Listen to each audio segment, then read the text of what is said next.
ଯିବା ଆମ ଗ୍ରାମଶାଳା ଗ୍ରାମରେ ଥିବା ଦେବାଦେବୀମାନଙ୍କୁ ବର୍ତ୍ତମାନ ପୂଜା କରାଯିବ। ତ ଚାଲନ୍ତୁ ଭଜନ କୀର୍ତ୍ତନ ମଧ୍ୟ ଚାଲିବ। ମଧ୍ୟ ସେଗୁଡ଼ା ଚାଲିଲାଣି। ଆମ୍ବ ଖାଇବା ପୂର୍ବରୁ ଏହି ନୂଆଖାଇ ପର୍ବ ଆରମ୍ଭ ହୁଏ। ଚାଲନ୍ତୁ ଯିବା। ସେପଟେ ଆସୁଛନ୍ତି, ଆମେ ଯାଉଛୁ ଶାଳକୁ ଯାଇସାରିଲେଣି ଲୋକ। ଚାଲନ୍ତୁ ଯିବା ଦେଖିବା କ'ଣ କେମିତି ରହିଛି, କେତେ ଲୋକ ଏଗୁଡ଼ାକ ଦେଖନ୍ତୁ। କେତେ ବାଇକ୍ ଫାଇକ୍ ମଧ୍ୟ ଏଠି ରହିଛି। ଏପଟ ସାଇଡ଼୍ ସେପଟ ସାଇଡ଼୍ ବାଇକ୍ରେ ଆସୁଛନ୍ତି କିଛି ଲୋକ। ସେପଟେ ଦେଖା ହେଉନି କିଛି। ସେପଟ ସାଇଡ଼୍ରେ ଆସିଯିବା। ଏଇଟା ଦେଖନ୍ତୁ ଆସିକି କେତେ ଲୋକ ଅଛନ୍ତି। ପ୍ରବଳ ଖରା ହେଉଛି ତ ଲୋକର ସଂଖ୍ୟା ଟିକେ କମ୍। ସେପଟେ କ୍ଲବ୍ ଘରେ ମଧ୍ୟ ଅଛନ୍ତି ଲୋକ ବସିକି ବସିଛନ୍ତି। ଏଠି ଏପଟେ ଗଲା। ଏପଟେ କୁକୁଡ଼ା ମାନଙ୍କର ଆଜି ହେଉଛି, ଏହି କୁକୁଡ଼ା ମାନଙ୍କର ଆଜି ଶେଷ ଦିନ।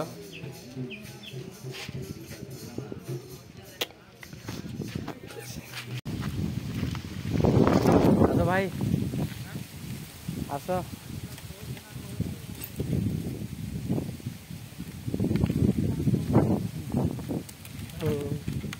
ଭାଇ ଆସନ୍ତୁ,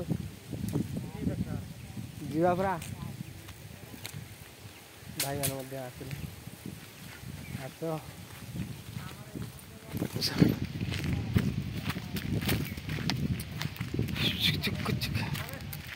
ଚାଲନ୍ତୁ ଯିବା। ତ ସମ୍ପୂର୍ଣ୍ଣ ଶାଳ ଭିତରକୁ ଯିବା। ପାଚେରୀ ହେଇଯାଇଛି ଶାଳଟି। 3 ସାଇଡ଼୍ ପାଚେରୀ ହେଇଯାଇଛି। ଗୋଟେ ସାଇଡ଼୍ ପୁରା ଫାଙ୍କା ରହିଛି। ତ ଦେଖରେ ଦିଶେ ଗ୍ରାମ ଦେବୀ। ବର୍ତ୍ତମାନ ଭଜନ କୀର୍ତ୍ତନ ମଧ୍ୟ ସେଇଠି ଚାଲିଲାଣି।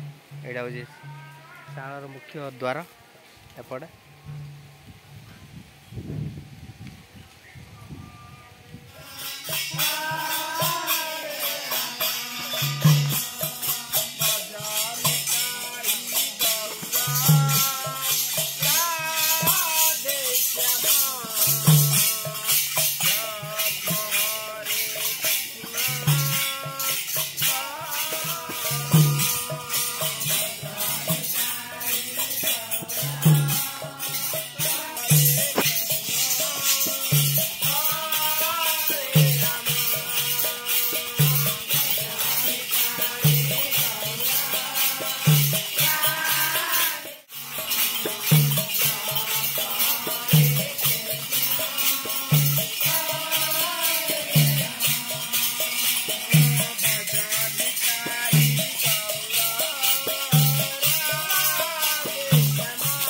दुकान में है।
এইটা হচ্ছে বিশাল বড় আম্ব গছ এটা দেখিপারে সেইটা কেতে বড় বহুত বড় আম্ব প্রবল আসছে দেখুন কেতে আম্ব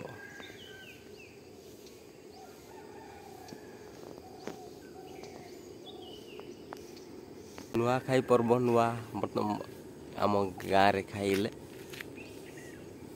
बहुत सारा आंब अच्छी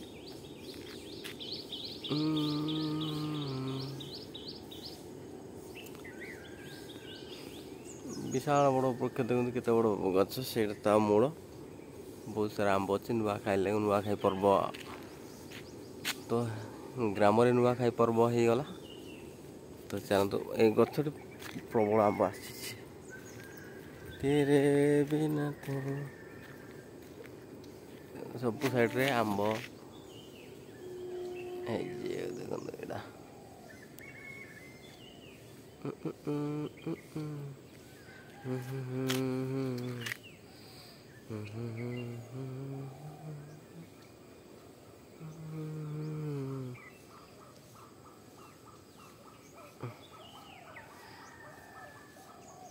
आंब गुड़िक देखिले सब साइड बहुत आंब आसी गछ विशेष गचरे आसीनी यही गचरे प्रबल आपण मैंने देखिले कौन किमिति नुआखाई पर्व है शाल समस्त ग्रामवासी मैंने उपस्थित थिले एवं समस्त ग्रामवासी मान सहायतार यही नुआखाई पर्व हुए तो भजन कीर्तन चली तो पूजा कार्य भजन कीर्तन चलता एवं पूजा कार्य हैला देखिले पूजा कार्य कौन किमिति हैला एवं यह प्रत्येक नुआ खाई सारिया परे घरे निज निज घरे से माने नुआ खाई पर्व माने आंब नुआ खाइबे तो तापरे आंब खिया हम तो यही कथा तो चलतु यह प्राय तो आदिवासी अंचल मानक यही पर्व पालन होता है सहरांचल तो हुए कि ना मुझे जानी किंतु ग्रामांचल निश्चित भाव में यही पर्व पालन करा जाए चलतु जदि आपको ये वीडियो भल लगा बहुत मात्रा लाइक शेयर सब्सक्राइब करने को बोलूँ ना नुआ कर आसी चैनल को सब्सक्राइब कर दिंतु बेल आइकन टी दबाई दिंतु प्रथम कर नोटिफिकेशन आपन पाखे पहुँच।